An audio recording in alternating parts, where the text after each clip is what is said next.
Muy buenos días, amada iglesia.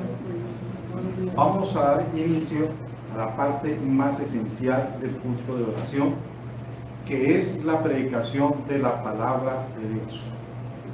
Por lo tanto, les invito a que, cerrando ahí nuestros ojos, inclinando nuestro rostro en una actitud de reverencia a nuestro Padre Celestial, vamos a entregarnos a Él. Padre amado,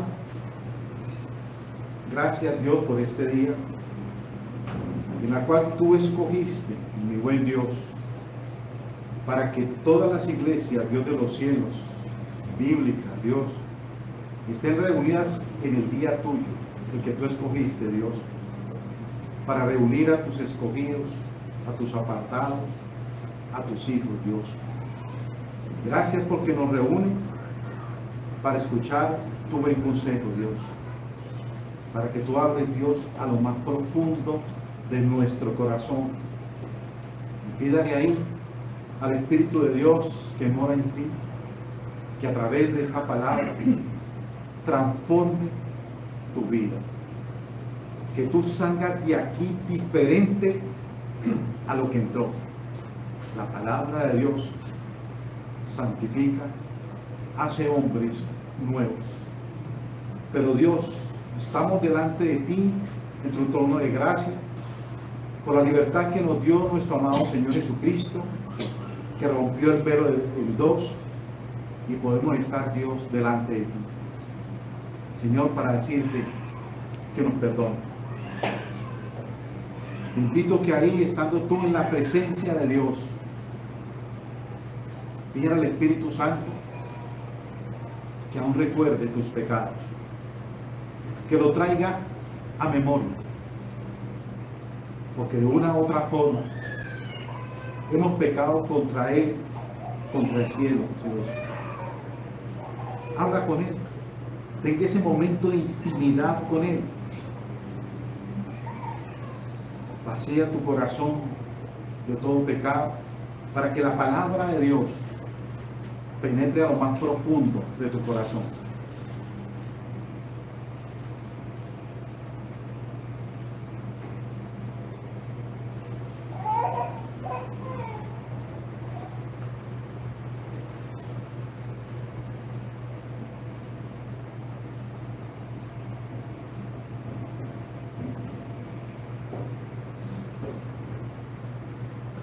Gracias, Señor. Gracias, Dios. Gracias, Espíritu Santo. Habla ahora a lo más profundo de nuestras vidas. Y aquí quedamos en Cristo Jesús, Señor nuestro. Amén y amén. Hermanos, el domingo pasado prediqué sobre el Evangelio de Juan, como lo hemos hecho consecutivamente, y hablamos de Juan 1, versículo 14, la primera parte, en la cual decía que el Verbo se hizo carne, y decíamos que estas palabras se refieren a la encarnación, en la cual es un misterio que nadie absolutamente ha podido explicar. Y también tocamos los tres estados de Cristo: estado de gloria pasada, estado de humillación y estado de gloria venidera. El estado de humillación se inicia ¿dónde? En la encarnación, cuando la segunda persona de la Trinidad se hace hombre, en la cual se hizo pobre para que nosotros fuéramos ricos. Esta encarnación fue profetizada por Isaías en el versículo 7, 14. También hablamos que la encarnación, que Cristo las hace hombre en el nuevo pacto, es el representante federal de sus escogidos, algo que Adán no pudo hacer por sus pecados.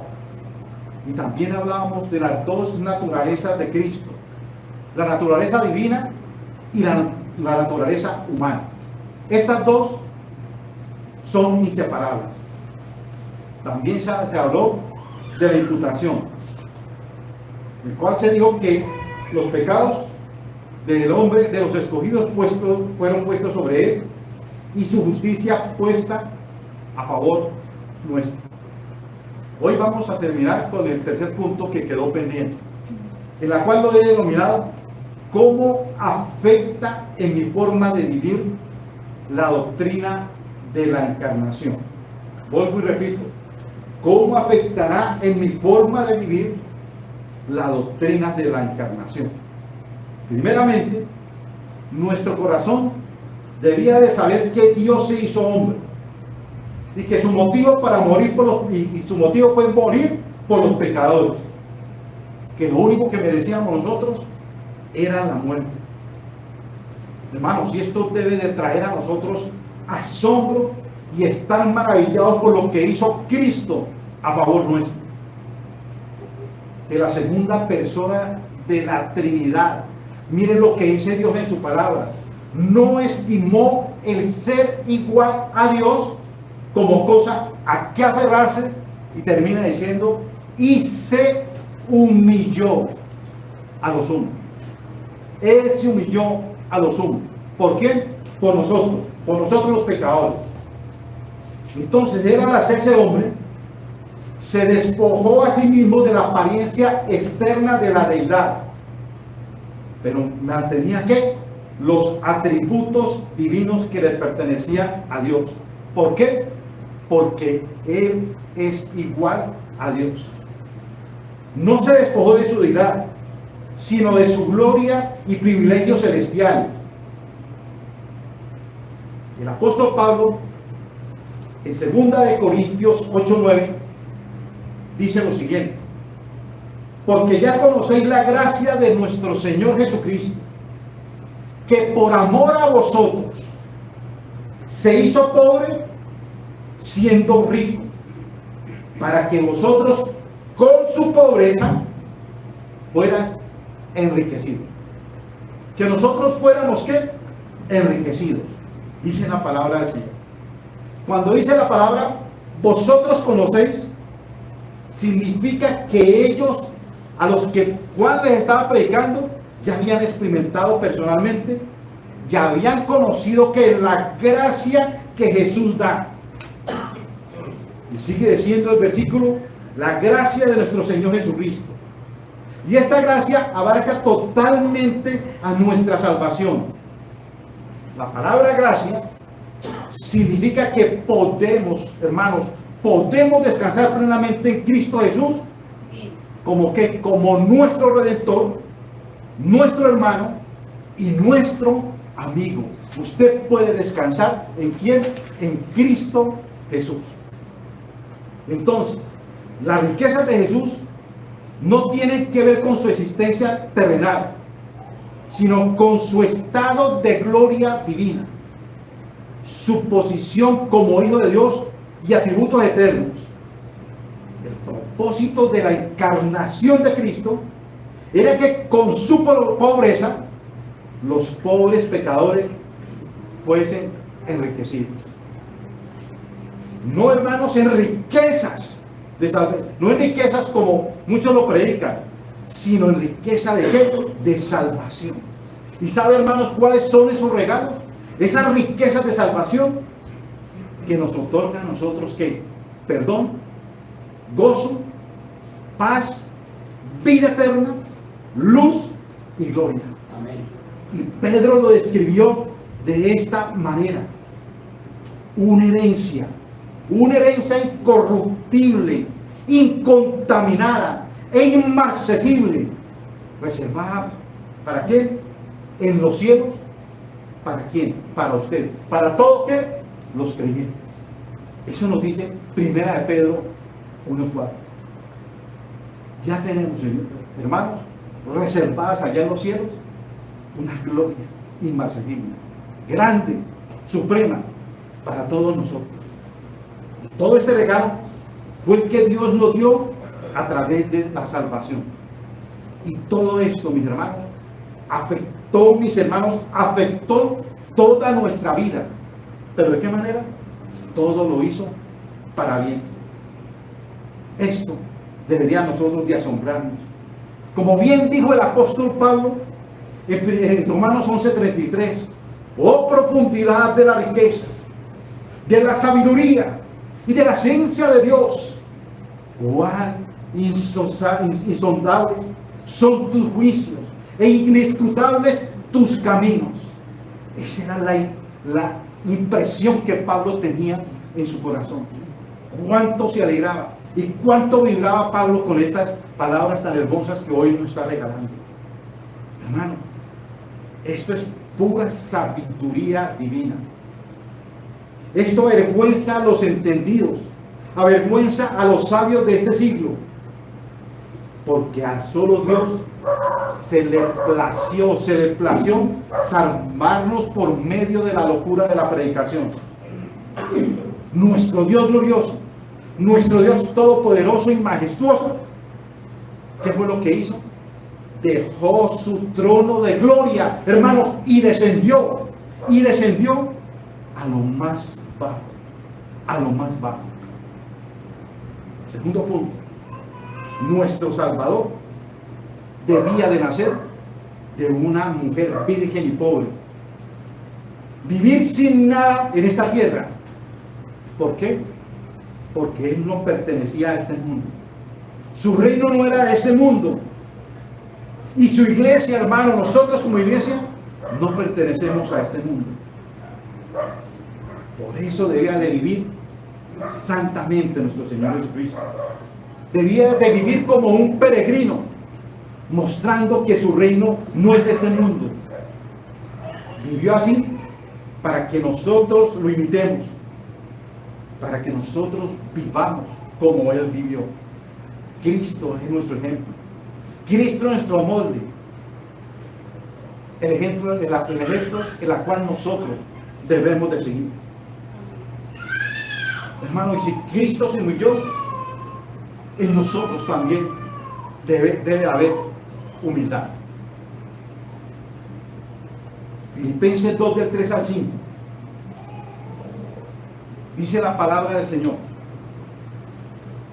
nada hagáis por contienda o por vanagloria, antes bien con humildad, estimando cada uno a los demás como superiores a él mismo, no mirando cada uno por lo suyo propio, sino cada cual también por los de los otros. Haya pues en vosotros este mismo sentir que hubo también en Cristo Jesús. ¿Qué es lo que tenemos que ver en Cristo? La humildad. Y nosotros tenemos que imitar la humildad de Cristo. Así, mis hermanos, que la forma de vivir como cristiano es la humildad ante Dios y ante los hombres. Reconocer que los demás son superiores a mí. Debemos de decir como el apóstol Pablo lo dijo: yo soy el último, el más pequeño de los santos y el más grande de los pecadores. Y esa debe ser nuestra forma de vivir. Tercero, debemos de vivir obsesionados por Cristo, que nunca nos satisfaga. Muchos cristianos hoy en día, al hablar de este tema, ¿qué es lo que dicen? Ya sé mucho de la encarnación. Ya no me expliquen más. Ya conozco estos términos teológicos. Pero déjeme decirle algo del apóstol Juan. Casi al final de sus días, a punto de morir, él tenía más pasión. Cristo era su obsesión. Por eso el evangelio cada día crecía y crecía. Juan no menguaba. Juan hablaba de forma grandiosa de nuestra esperanza gloriosa de que Cristo vendría un día.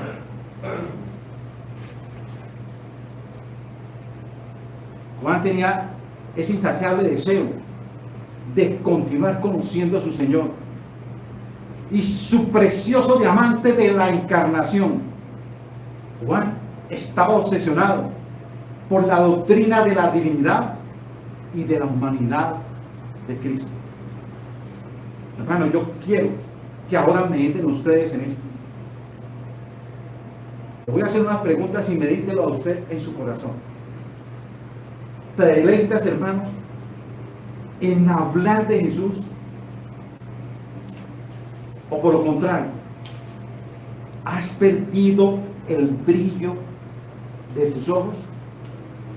Cuando tú hablas del Eterno, del soberano, del omnipotente Dios hecho hombre, ¿te impacta eso? ¿Te impacta recordar realmente a Cristo? ¿Te impacta recordar su persona y su obra? Y vuelvo a lo que hacía el apóstol Juan. En primera de Juan 1:4, primera de Juan 1, del 1 al 4, dice lo siguiente: lo que era desde el principio, lo que hemos oído, lo que hemos visto con nuestros ojos, lo que hemos contemplado y palparon nuestras manos tocante al verbo de vida, porque la vida fue manifestada y hemos visto y testificamos y os anunciamos la vida eterna, el cual estaba con el Padre y se nos manifestó. Y sigue diciendo, lo que hemos visto y oído. Hermano, decía el apóstol Juan, eso os anunciamos, para que también nosotros tengáis comunión con nosotros. Y vuestra comunión verdaderamente es con el Padre y con su Hijo Jesucristo. Y termina diciendo, estas cosas os escribimos, ¿para qué? Para que vuestro gozo sea cumplido. Para que vuestro gozo sea cumplido. Todo lo que hablaba Juan era porque sentía gozo en su vida.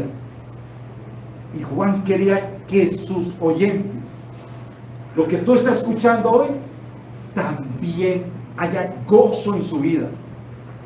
De hablar de nuestro grandioso Salvador, que estando en los cielos, vino a la tierra y se humilló a los hombres, por ti y por mí. Juan estaba admirado. Juan somete sus sentidos ¿a quién? A Cristo, hermano. Juan estaba extasiado al recordar a Jesucristo. Y Juan posiblemente, cuando escribía esto, tenía más o menos unos 70 o 80 años. Después de que Cristo ascendió. Pero él todavía recuerda y se goza el haber disfrutado de la gloria del Verbo encarnado.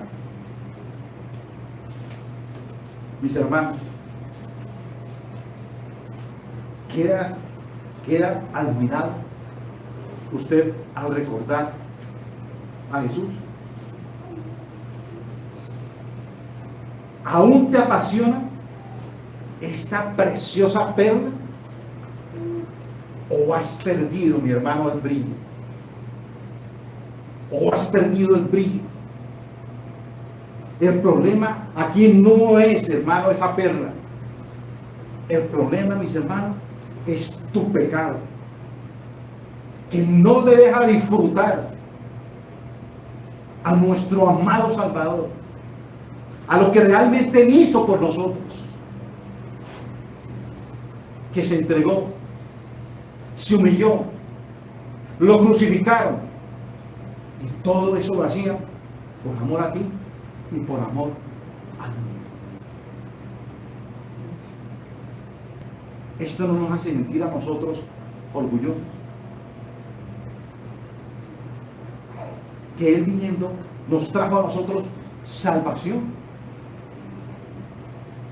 porque nosotros íbamos derechito al infierno y nadie, mis hermanos, nadie nos detenía, pero por amor lo sufrió completamente todo. Analiza tu vida. Si estás dejando realmente tu pecado, y si tu pecado desvía tus sentimientos de la gloria del Verbo, analiza, mis hermanos, tu corazón. Si realmente usted ve la gloriosa encarnación. Y animo a impresionarte cada día más y más de nuestro Salvador. Es que ni tú ni yo merecíamos el Verbo de vida que se encarnó. Nadie, mis hermanos, nadie merece el Verbo de vida. Nadie lo merece. Y aún así, lo hizo por amor a nosotros. Hermanos, y siguiendo realmente este hilo conductor, les invito ahí a que abramos nuestra Biblia un momento.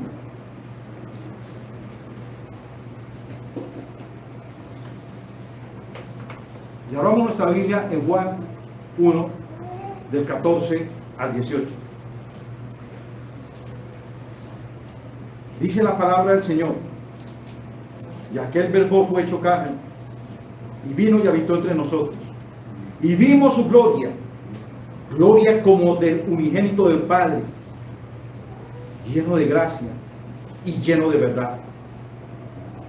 Juan dio testimonio de él. ¿De quién? De Cristo. Y clamó diciendo: este es quien yo decía, señalando a Cristo: el que viene después de mí es antes de mí, porque es primero que yo, porque de su plenitud tomamos todos, y gracia sobre gracia. Pues la ley por medio de Moisés fue dada, pero la gracia y la verdad vinieron por medio de Jesucristo. A Dios nadie lo vio jamás.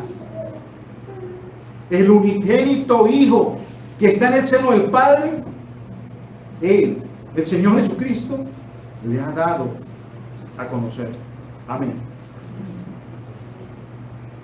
Vemos en esta relación cómo Juan está emocionado, cómo él muestra toda su pasión que tiene por Cristo y todo el conocimiento realmente que tiene de Él, el cual Él ha crecido a lo largo de su vida. Juan nos está hablando acerca del Verbo. ¿Y qué está diciendo Juan del Verbo? Él está diciendo que el Verbo, Jesucristo, es Dios. Dios persistente, eterno. Jesucristo es la gracia. Jesucristo es la verdad. Jesucristo es la luz.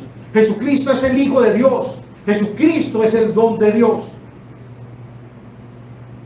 Y vamos, hermano, a ver 3 puntos bien importantes que evidencian que Jesucristo es Dios. Jesucristo es Dios. Miremos esas 3 evidencias. Primero, nos mostrará la gloria del Verbo encarnado. Nos mostrará la gloria del Verbo encarnado. Segundo, mostrará la gracia y la verdad del Verbo encarnado. Y tercero, mostrará la revelación que trajo el Verbo encarnado.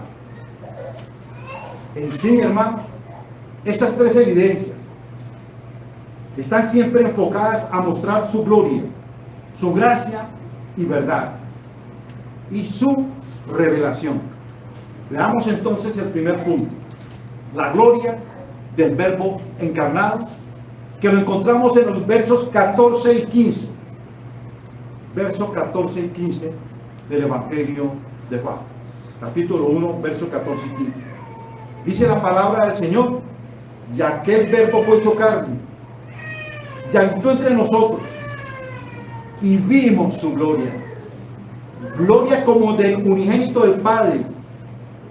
Pasemos ahora al verso 15. Dice: Juan dio testimonio de él y clamó diciendo: este es de quien yo decía, el que viene después de mí es antes de mí, porque era primero que yo. Juan está ahí en el inicio del verso 14. Nos dice que el verbo fue hecho carne, y él nos da a entender que el verbo o Cristo estaba cara a cara con Dios y que él es Dios. Y ahora, por medio del misterio de la encarnación, que fue revelada por medio de Cristo, está tomando una nueva naturaleza, la naturaleza humana. Y cuando el apóstol Juan hace una distinción entre la naturaleza divina y la naturaleza humana del Señor Jesucristo, usa aquí dos verbos diferentes, el cual hace referencia a existencia, pero denota algo distinto. Si ustedes se dan cuenta, en Juan 1:1 dice lo siguiente: en el principio era el verbo, y el verbo era con Dios, y el verbo era Dios. Aquí nos está hablando de la existencia. ¿De quién? De Cristo. Y él toma el verbo griego imi, que habla de su existencia eterna, que Cristo es eterna, tomando el verbo griego imi. Pero en el versículo 14 que acabamos de leer, cuando habla de la humanidad del Señor, usa el verbo ginomai, que hace referencia a que fue hecho. Aquel verbo Jesucristo fue hecho carne. Así que con el verbo imi habla de su existencia eterna, y el verbo ginomai hace referencia a un principio, un inicio de ¿qué? De existencia, y que entra a asumir un estado o condición. Esto nos quiere decir que Jesucristo es verdaderamente hombre, porque como hombre tiene un inicio de existencia, tiene un inicio de existencia. Empezó ¿a qué? A existir como hombre cuando el Espíritu Santo engendró a María. Engendró a María de una forma milagrosa. Juan dice que habitó entre nosotros. El verbo que es Dios vino a ser morada en medio de su pueblo. Habitó entre nosotros. Se estableció en un lugar de una forma temporal. Y si ustedes han leído la Biblia, en el Antiguo Testamento, acordémonos que Dios le dice a Moisés que haga un tabernáculo. Y Dios le da todas las especificaciones de cómo hacerlo, para que él, o sea Dios, habitara en ese tabernáculo. Ahora Juan, en el Nuevo Testamento, dice que Jesucristo es Dios, que habitó en medio de su pueblo. Jesucristo hizo su tabernáculo, su tienda, ¿en medio de quién? En medio de nosotros. En el Antiguo Testamento, la gloria de Dios descendía en una nube sobre el tabernáculo. Posteriormente, descendió sobre el templo que construyó Salomón. Ahora Juan nos está diciendo que Jesucristo es el templo, en el cual viene a morar Dios. Hermano, y eso es sencillo, pero sencillo de entender, ya que Jesucristo es Dios hombre, y es hombre ¿qué? Encarnado. Juan el apóstol dice que vimos su gloria como la gloria del unigénito del Padre, Y tal vez, hermanos, ustedes se estarán preguntando, ¿realmente un hombre puede ver la gloria de Dios? ¿Un hombre puede ver la gloria de Dios? Según lo que está diciendo Juan, él dice que sí. Él dice que él vio que su gloria, la gloria de Dios. Pero déjeme decirle algo. Hay dos maneras de entender la gloria de Dios. Su gloria inherente es aquello que es Él en sí mismo, que nosotros no podemos ver, aquello que diferencia a Dios de su creación, aquello que lo identifica a Él como Dios. Estos son llamados sus atributos divinos. Suma todos los atributos. ¿Cuáles son? Dios omnipotente, Dios omnipresente, Dios omnisciente, eterno Dios, amor, ira, justicia y muchos otros atributos. Y todos estos están en armonía con su gloria que nadie puede ver. La gloria inherente.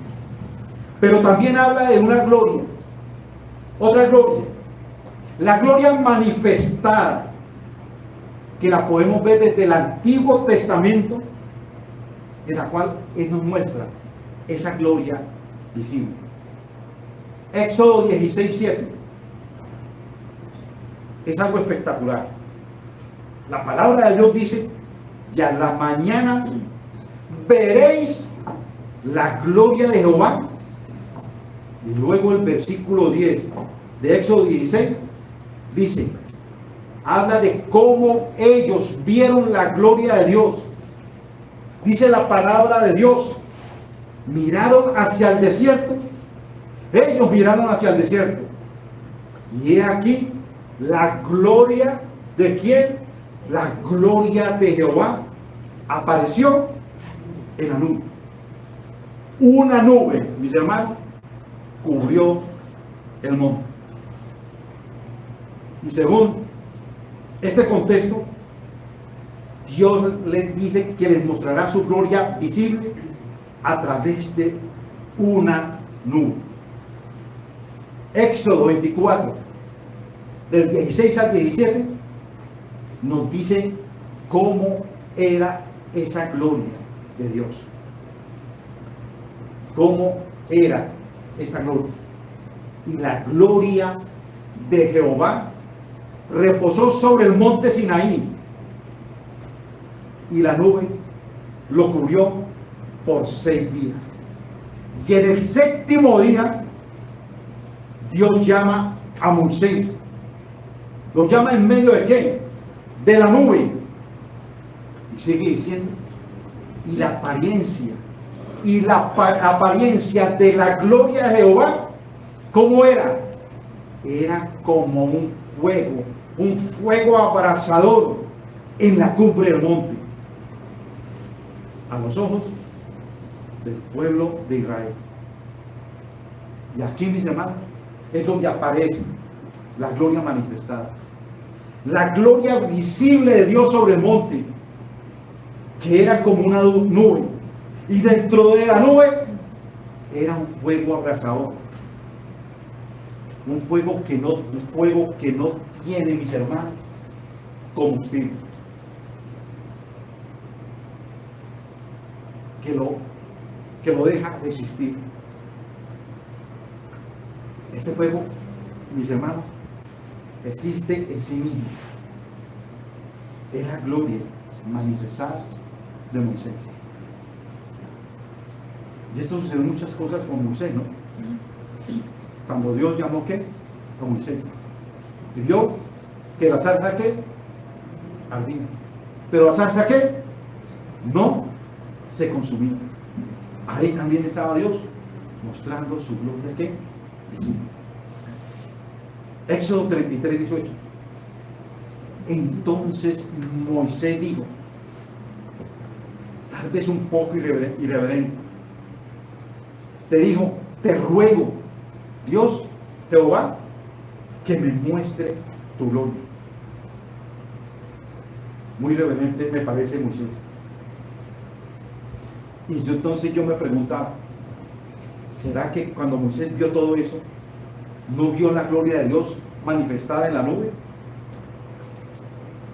¿No vio Moisés la gloria de Dios manifestada en la nube?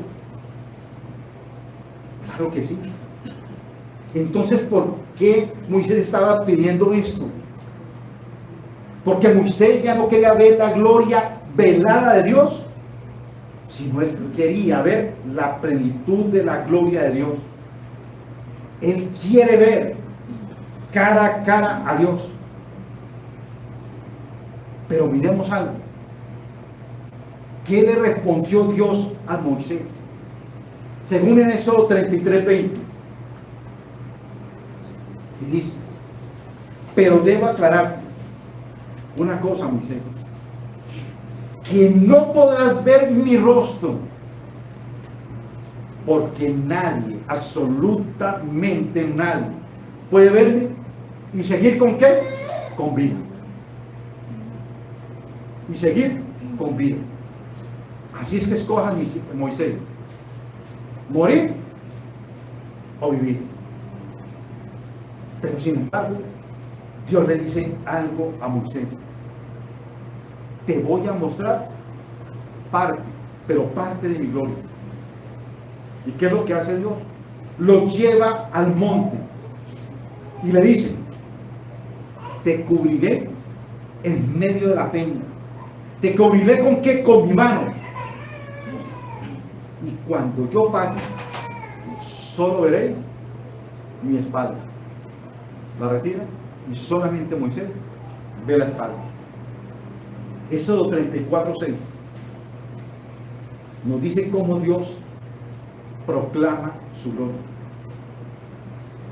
Y pasando Jehová por delante de él, proclamó: Jehová, Jehová, fuerte, misericordioso y piadoso, tardo para la ira, pero grande en misericordia y verdad, que guarda misericordia a millares, que perdona la iniquidad, que perdona la rebelión y el pecado, y que de ningún modo tendrá por inocente al malvado, que visita que la iniquidad de los padres sobre los hijos y sobre los hijos de los hijos hasta la tercera y cuarta generación.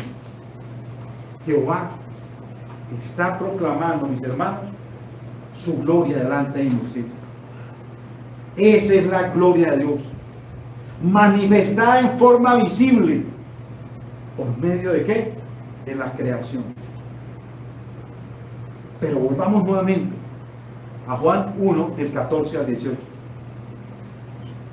Y lo que Juan quiere aquí mostrar es que Jesús es Jehová, Él es Dios. Porque Jesús es la gloria de Dios. Ya no verá en medio del fuego de una nube. Ahora es manifestada y manifiesta su gloria en carne. ¿Por medio de quién? Por medio de su Hijo Jesucristo encarnado. Jesús es, mis hermanos, la presencia de Dios encarnado. Es la presencia plena de Dios en medio de los hombres. Es la presencia de Dios en medio de los hombres. El pasaje que nos habla sobre la transfiguración es una evidencia de su gloria. Por un momento, la humanidad velada de Jesucristo, o ocultada su gloria divina, es pasada por alto. Se abren los cielos delante de Dios. Se abren los cielos delante de Dios. Y Dios mismo expresa con orgullo. Este es mi Hijo amado, en quien tengo complacencia. Por eso Juan está diciendo que vieron su gloria. La gloria de Dios manifestada en la encarnación ¿de quién? De Cristo. Él vio, hermano, su gloria. Ahora miremos esto. Aquí es la primera vez que es manifestada la primera persona de la Trinidad como Padre. Y lo hace para distinguir el Padre con el Hijo. Jesús es unigénito, pero Cristo no es el único Hijo. Recordemos, ¿qué nos dice Juan 1 del 12 al 13?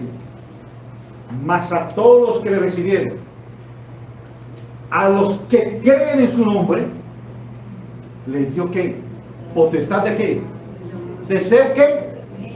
¿Quién eres tú entonces, hermano? ¿Somos qué? Hijos de quién? De Dios. Qué privilegio tan grande de tener un Padre tan maravilloso como Él. No hay otro Padre igual que nos ame tanto, que nos cuida, que nos guarda, que nos protege, que nos da lo que necesitamos, hermano. Y mi pregunta es, ¿usted lo aprecia así? ¿Usted ve a Dios como Padre? ¿Por qué, mis hermanos, en medio de las dificultades, en medio de las pruebas que manda Dios para ti, para formarte, para hacerte más hijo, más fuerte, ¿por qué entonces nos afligimos? ¿Por qué lloramos? ¿Por qué nos entristecemos? ¿Por qué nos duele? Si viene de parte de un Padre que no quiere nada malo para ti, que solamente quiere lo bueno, lo excelente para tu vida. En vez de ese problema, ese conflicto, esa dificultad, ¿por qué no le decimos gracias a Dios?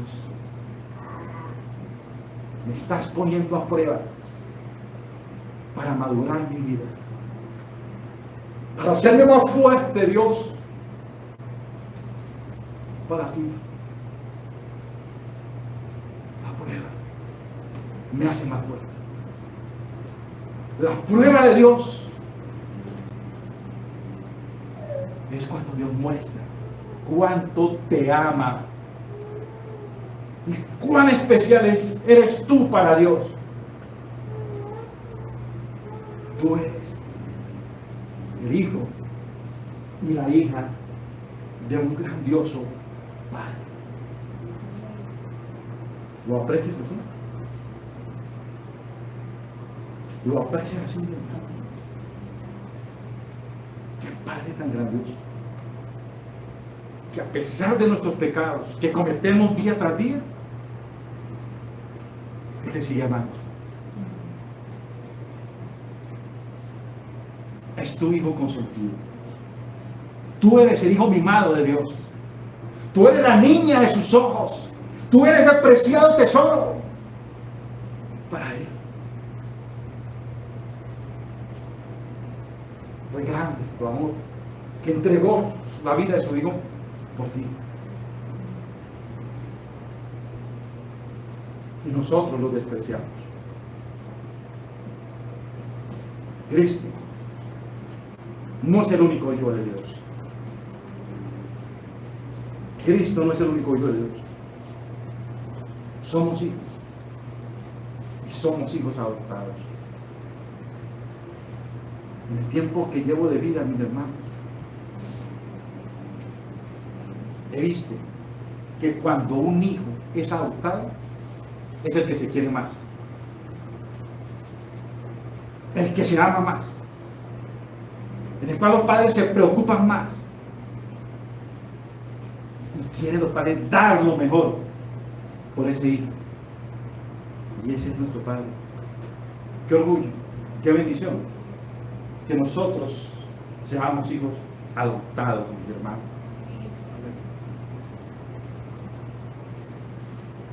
Cuando Juan dice que Cristo es el unigénito Hijo de Dios, está haciendo referencia a la relación que tiene en su naturaleza.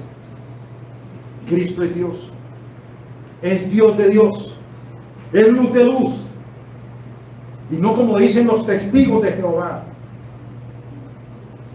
que Jesús es la primera herejía.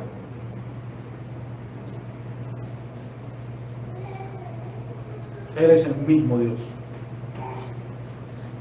¿Qué herejía, mi hermano? Todos y cada uno de esos hombres que creen eso, déjenme decirle, ellos serán para el infierno.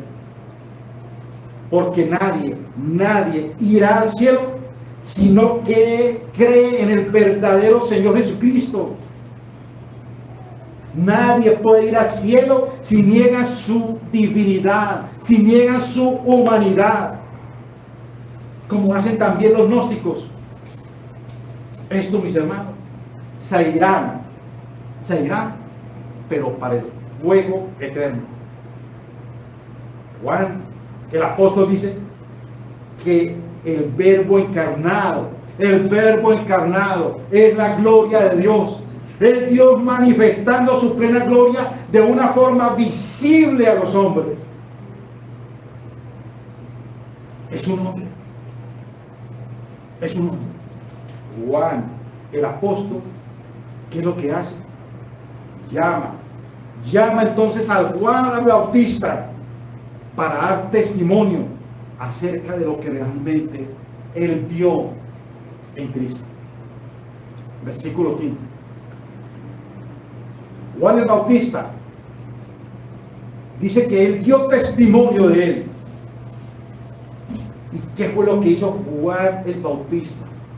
Y clamó en voz en cuello, proclamó, diciendo, estaba diciendo a la audiencia, este es aquel de quien yo decía, este es el que viene después de mí, es superior a mí, porque existía antes que yo. ¿Existía dónde? En la eternidad. Juan, mis hermanos, el Bautista vio al Señor Jesucristo venir a él y le dijo al resto de las personas, miren, este es el que viene ahí, mírenlo bien, este es el que yo decía, él viene después de mí, el que es antes de mí, porque era primero que yo. Entonces lo que Juan ve es aquel que proclamó un mensaje profético, era el eterno verbo que se hizo hombre. Lo que estaba diciendo es que el Señor Jesucristo es superior a él.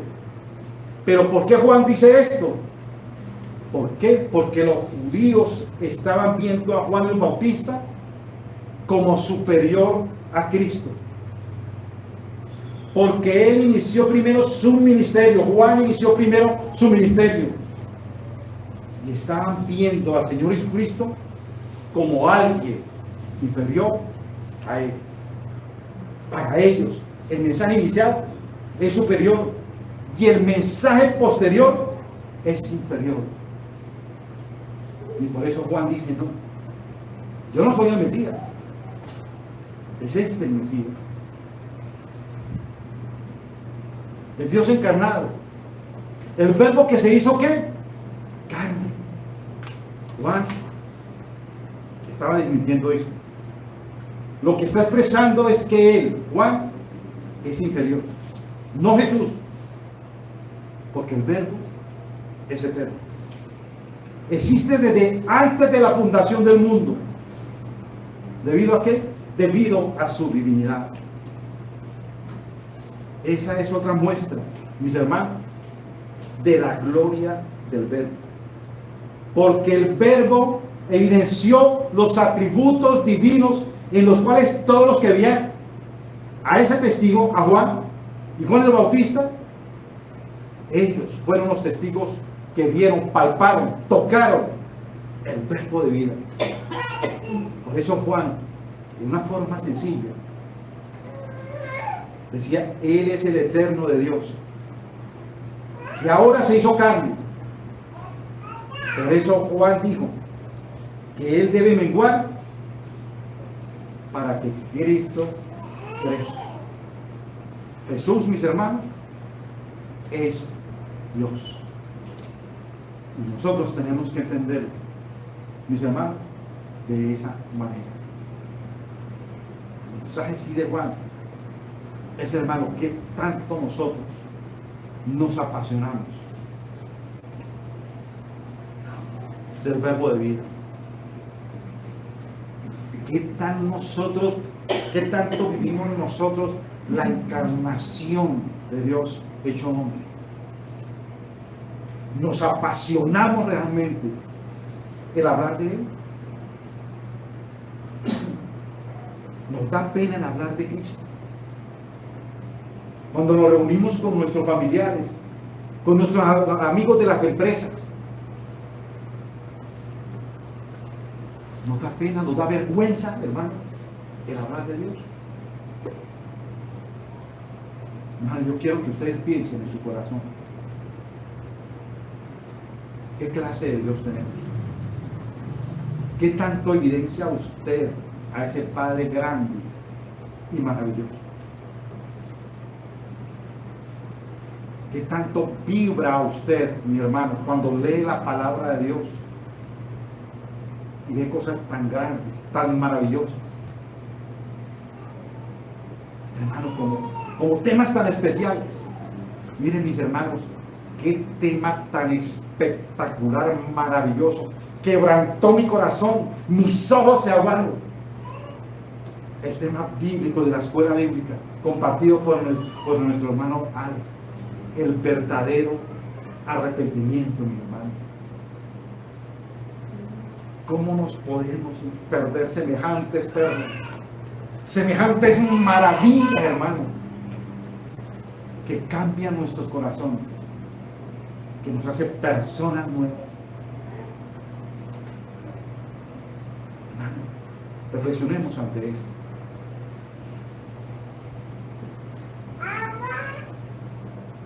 Si realmente Cristo está morando en nuestras vidas. Si usted comprende la doctrina de la encarnación, si comprende, mis hermanos, lo que Cristo hizo por ti y por mí, bien lo dice Dios en su palabra, Él fue a la cruz, de que aparecía un monstruo, no tenía figura en su rostro. ¿Y qué dijo Él? Señor, perdona a Juan, perdona a Alex, perdona a Jaime, perdona a Luis, porque ellos no saben lo que hacen. Oremos. Señor, gracias te damos, Dios, por tu palabra. Esta palabra tuya, viva, eficaz, Señor, que penetra, Dios, a lo más profundo de mi vida, Señor. La palabra tuya, Señor, penetra ya lo más profundo, Señor, hasta nuestros tuétanos, Señor, que nos hace vibrar, Señor. La palabra tuya transforma. Tú eres Cristo, el verbo de vida, el Dios encarnado que vino, se humilló, teniéndolo todo allá en los cielos. No se aferró a esto, sino descendió por amor a nosotros, por sus escogidos. Gracias. Gracias por su muerte. Gracias por tus padecimientos, por tus dolores. Gracias, gracias, porque el dolor más grande que tú viviste, Cristo, fue cuando estando en la cruz y sintió el abandono de su Padre. Padre, Padre, llorando, Padre, ¿por qué? ¿Por qué me has abandonado? Sintió la orfandad, sintió su dolor, lo comprendió, y por eso él mismo dijo: no os dejaré solos, os dejaré el Espíritu de Dios, para que no sientan esto lo que yo sentí. Ese Espíritu Santo que ahora mora en nuestras vidas. Gracias, Padre. Gracias, Hijo. Y gracias, Espíritu Santo. A ti sea la gloria y la honra por los siglos de los siglos. Amén y amén.